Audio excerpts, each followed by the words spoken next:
Hey everyone, Frank here. In today's video, we're gonna make the most delicious steak with a little light chimichurri dressing, and we'll have some nice large king brown mushrooms on the side and a beautiful vegetable salad. Let's go.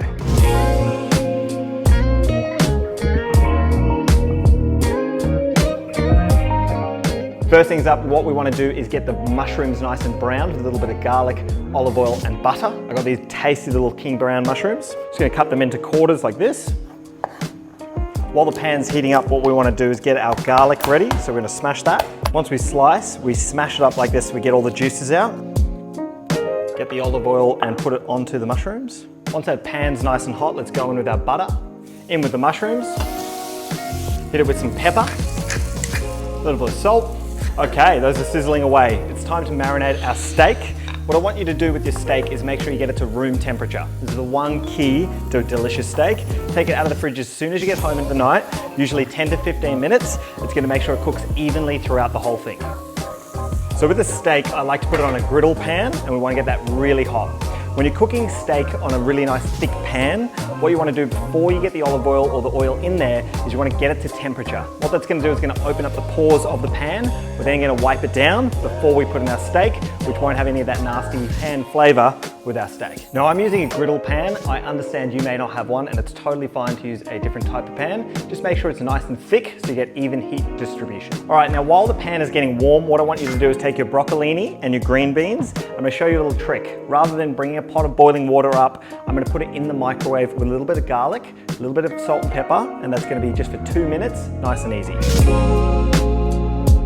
So what you're going to notice is our pan is now at temperature. It's starting to smoke, and you'll start to notice things will be lifted from the pan. What I want you to do is get a paper towel. Today I'm going rogue and using a cloth because I have none, and we're going to just clean out that pan, dry it out, so that none of that pan taste is going to be in our steak. Now with a griddle, no need to put oil in the pan. What I want you to do is flatten the steak so you're going to get even heat distribution throughout, and we're going to set our timer for 2 minutes, and then we're going to change the side. So what you're going to see here is these beautiful markings. I now want to flip it to the side. In the meantime, we're going to start preparing our chimichurri dressing. Really simple. It's parsley, it's coriander, a little bit of red onion, lemon, salt, pepper, and of course olive oil. This is where a sharp knife really helps. Time to flip our steak. The key is we want to do even on both sides. So now what I've done is 3 minutes on one and 3 minutes on the other, and then we're going to let it rest. So we're going to take our steak off now. You can see there's a beautiful little glaze on the top. I'm going to cover it and we're going to rest it for about 3 minutes. Okay, so we take our lemon, we're going to squeeze it directly into that beautiful parsley and coriander. We're going to hit it with about 2 tablespoons of olive oil. We're then going to take our onion, red onion, about 1/5 of an onion. I'm going to chop it as small as we possibly can. Now obviously I only chop this onion like this because I want to show off to you, but I hope you enjoyed that.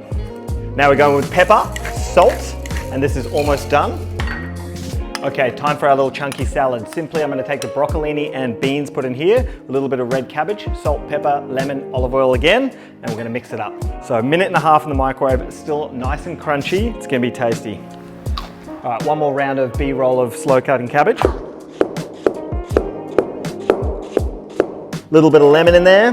Okay, it's time to plate.